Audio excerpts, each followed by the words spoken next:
Matthew Yelovich. And well, it's good to be back, Will.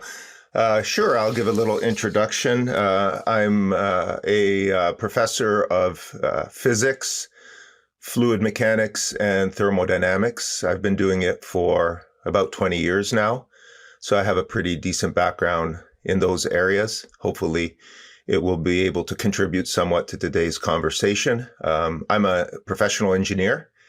Prior to my work in academia, I worked in engineering for several decades, and here I am. So I just want to have a great discussion today. I want to hear the positions of both Dave and Angel, and maybe we could have a respectful discussion. So at 3 miles, the curvature is 6 feet. At 10 miles, it's 66 feet. Now, if we had a perfectly glass calm water day, cool, clear, no humidity, no pollution, so we have the best visibility, the closest that horizon, the farthest that horizon should be to a 6-foot observer is 3 miles away. Anything past that will start to get hidden behind a physical curve. Can you agree with that? I think those numbers are correct. I just checked. There is an Earth curve calculator. Yeah. So we have them. Verify them later, of course. Yes, that sounds correct. So, and if I sat down, I'm now no longer 6 feet tall. That horizon's going to come even closer to me because I'm lower. Correct. Your perspective is different. Yeah. So we're going to show you some observations that require magical refraction. So out here, there's no boat. You can't see a boat. So look carefully. Ready? So as we zoom in, we're increasing the angular size. So we're making our aperture bigger and bigger and bigger. And as we do, all of a sudden you see, oh, look, there is a boat there. Now my finger can't hide that whole boat.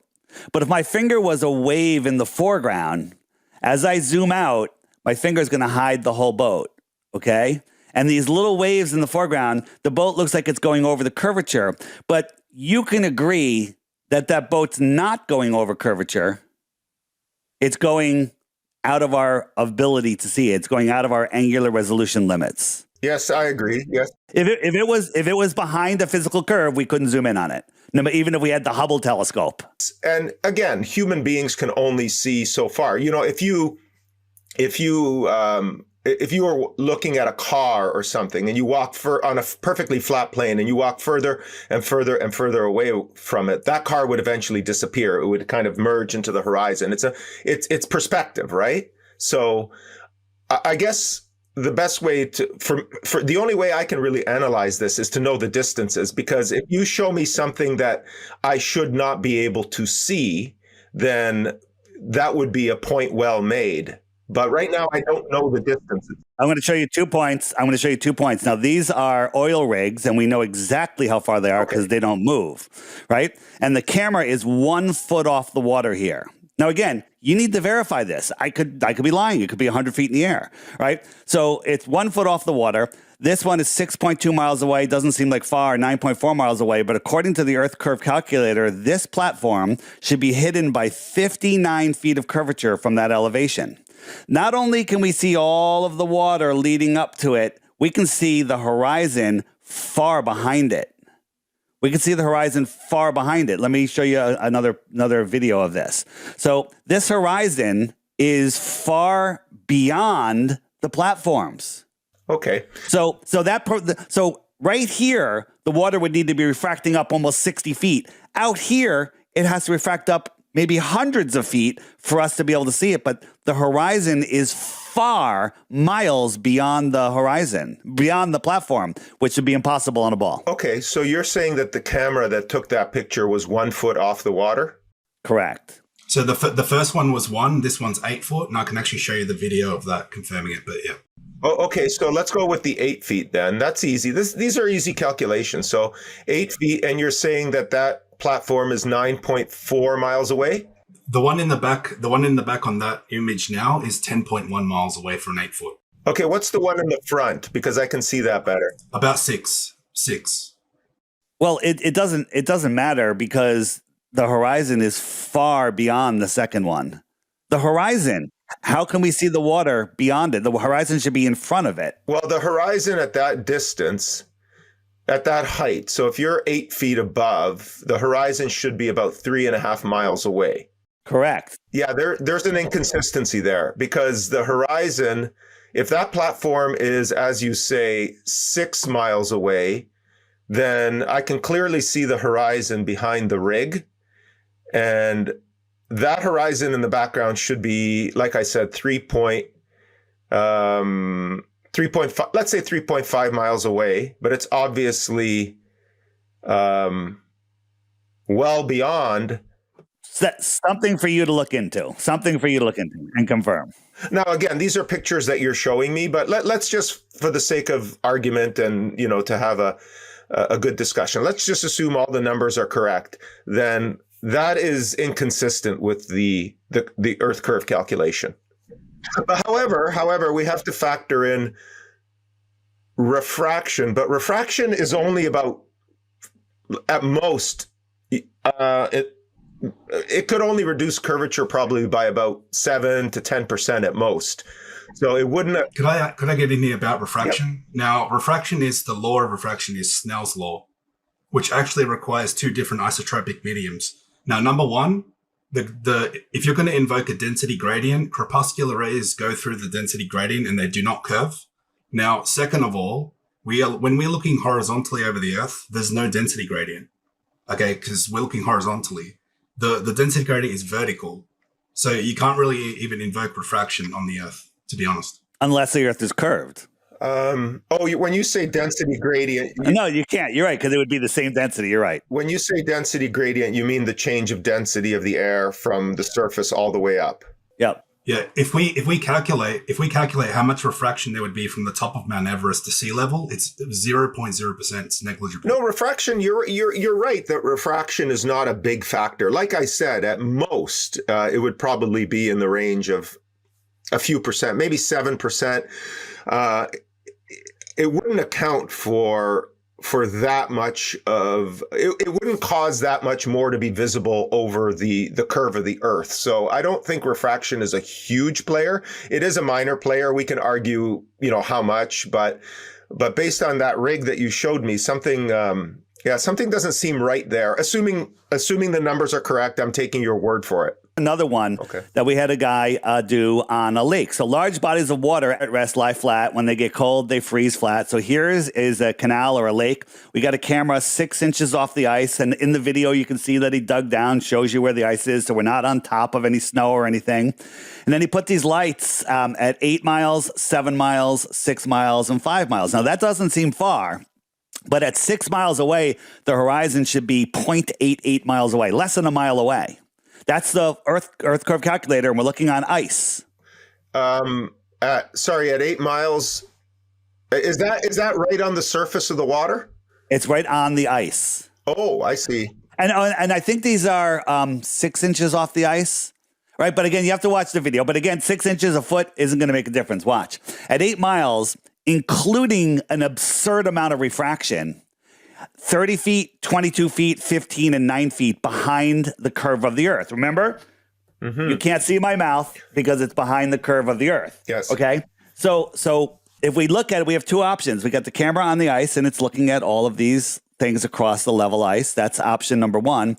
Option number two is the camera 6 inches off the ice at 0.88 miles away is the tangent of the Earth. It's skimming across the tangent, and all of these at nighttime with no humidity are refracting up and stopping exactly at that tangent line. None of them are going above. None of them are going below. They're just magically stopping at that tangent line. Option A, flat Earth. Option B, heliocentric religion. Yeah, the only way to be able to see those multicolored lights would be to invoke refraction. Or flat Earth. Well, yes. I mean, again, there's two options here. So there's the absolute flat Earth, and that way you should be able to see them, assuming there's no density, obscuring, the further you see. That's why we can't see Mount Everest from, eventually. That's not why. Oh, no, you can't because of the density. You're right. Correct, You're absolutely right. So assuming the density is not an issue, it's a very low humidity day, then the only way to see those lights are either, according to your theory, the Earth is perfectly flat, or there's some form of refraction that is bending around the Earth. But again, you got to take point, right, that this is on a frozen lake, so the refraction levels will be at a minuscule. No, and I agree with that. They would be relatively minuscule at that temperature, and it's frozen, so I assume it's sub-zero degrees centigrade.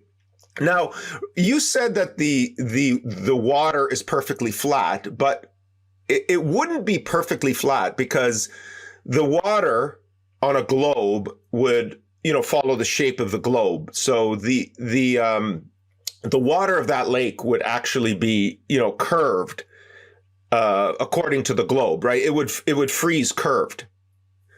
Does that make sense? Exactly. Yeah. Yeah. But we're seeing the lights, though. They're not blocked by curvature. Yeah, again, there's no the only explanation, assuming everything you're showing me is correct, and I have no reason to think it then it would seem that would be, as they say in Star Trek, an anomaly. Talking about the air and the sky, let's talk about the defying of natural law of having high pressure next to no pressure without a container. Okay, so let me do an analogy for you, okay, Matthew? So we're inside of a car enclosed. Now I spray gas in the car. Nice. Now that gas, due to entropy, spreads out in all directions, fills up the car. Now what happens when we open the windows of that car to the gas? So you spray the gas in the car, it uniformly distributes within the car, and then you open the windows. Well, then the gas inside the car will blend with the air outside the car, and it will disperse accordingly, of course. Outside. Yeah. Okay, so in the exact same way, all of our air that we're breathing should disperse into the infinite vacuum, and we'd have no air to breathe. Well, hold on. The car, though, the pressure inside the car and the pressure outside the car are the same. So there shouldn't... But high pressure, and it still went out. It still went out. But if there's no pressure, let's say the car is in a vacuum. We got a box of gas in a vacuum. And then we opened up top, bottom, left or right side, put a hole in it. Instantly and violently, it's going to fill the available space, just like I'm showing here. Oh, 100%. If the car was pressurized on the inside and outside the car, it was a perfect vacuum. The moment you rolled down the windows, the air would escape into the vacuum, and then everything would equalize eventually. But I'm showing here, we got a vacuum and we have some gas. Yes. And as soon as we open the valve, the gas defies gravity, because gas defies gravity, and it goes up and away from gravity right here on Earth. But we're told up in, at that, the gas gets thinner and thinner and thinner until it's a vacuum. That's ridiculous, right? It does get thinner and thinner due to temperature, due to different things, different to the atomic weight of the gases. Lighter gases go up higher. But how do we have a vacuum, a Tor 17 vacuum, next to a pressurized atmosphere without a container? That violates the second law of thermodynamics. Let's talk then. If you have a container with two chambers and a wall separating them, and one chamber is pressurized to atmospheric, whatever pressure, 14.7 psi, and the other one is completely in vacuum. If you remove that separation, then both chambers the air from the pressurized chamber will rush into the volume of the vacuum chamber, and they will reach equilibrium pressure. I see what you're saying. So what you're saying is, how is it possible that we have an atmosphere in contact with a perfect or near perfect vacuum? I assume space is pretty near perfect vacuum. Yeah, 10 to the minus 17 tall. Yeah, let's call it. If you were to simulate that atmosphere on Earth, you would need a wall like 20 feet thick. Like Exactly. It's okay. So what you're saying is, how is it possible for the Earth to maintain an atmosphere next to the infinite void of perfect vacuum space? Yes.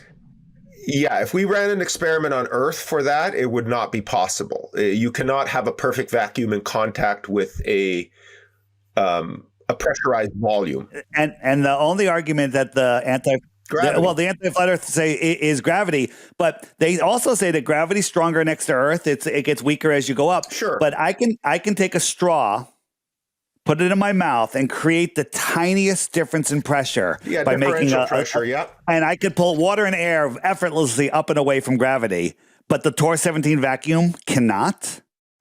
I see your argument. It would, in a lab, you could not create a scenario where you have a perfect vacuum and a pressurized chamber next to each other. It just wouldn't be possible. Now, but by the way, Matthew, so really quick, I can guarantee you will not find me anyone recreating a vacuum without a container using your belief in gravity. No, I agree. It would not be possible to do it in an experiment. I mean, I've done it. It's your little picture there of what would happen. The pressures would equalize, and the air would escape into the perfect vacuum and fill the infinite void of the universe. But then, I mean, gravity. Okay, for example, we have gravity. So gravity does get weaker using, Newton's universal law or universal gravitational law as the distance from the center of the Earth gets longer, like further away, then gravity decreases. So, but gravity is just a theory. Gravity doesn't affect gas laws. So your belief in gravity didn't stop the gases moving out of the car and filling up the outside of the car. Now, gas behavior is to move in all directions randomly. Yes, that is correct. Okay, well then, no bias for down means no bias for gravity holding gases. And gravity doesn't pull clouds that are holding tons and tons of water in the air. It doesn't pull that down. They're held up by a different force. Walter Lewin from MIT says electric forces. This is what science is all about. You have to question things, right? Matthew, again, another compliment to you. You are actually using science and admitting. Well, this is science. Yes, I appreciate it. Go ahead. People thought Einstein was crazy until he wasn't. People thought Newton was crazy until he wasn't.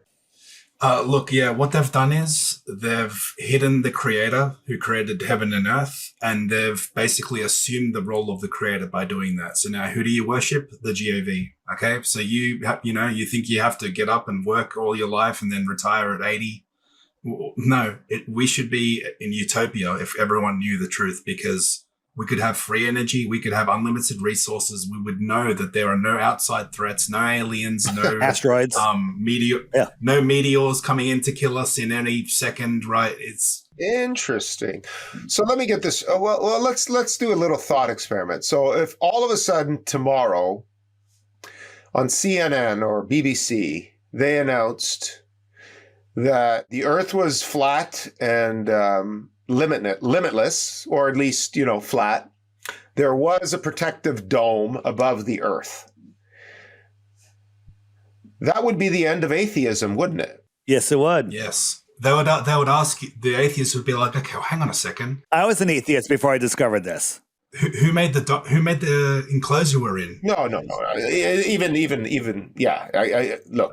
Trust me, if there's a physical structure and the Earth is a flat plane and there's no stars and planets, the church would be in charge, not the state. It's gone. No, the church. Well, actually, the church might not even be in charge anymore because they were in on it as well, right? Interesting. So you think this is a psyop? This is a psychological operation? It's basically just to hide the truth and the creator and free energy and resources and everything. Well, you know what? In all fairness, that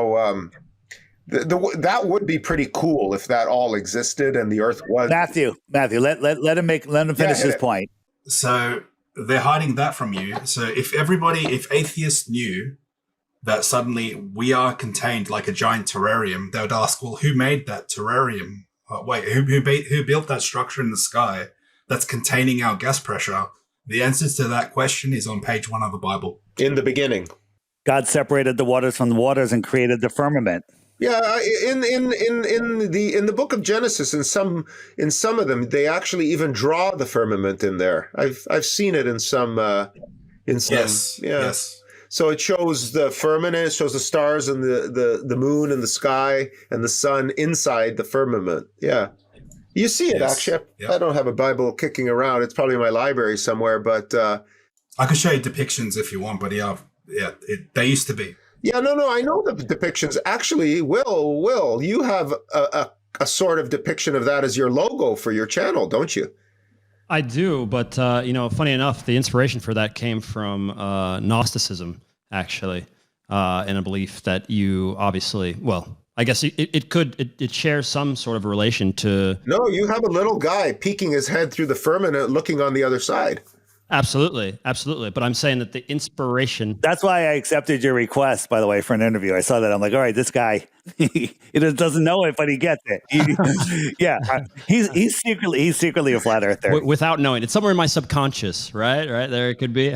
Yes. You've always known. You've always known. Yeah. Well, this is interesting. Like, there's obviously some things that I have to. I mean, that's it. Yeah, that's it. I've seen that before. Yeah, the world of the Hebrews. Wow, maybe they had it right, eh? That's what we live on. Yeah, that's what I believe we live on. Yeah, Marconi, he get his transmission. Hey, how did Marconi do that across the ocean? Because the Earth is flat.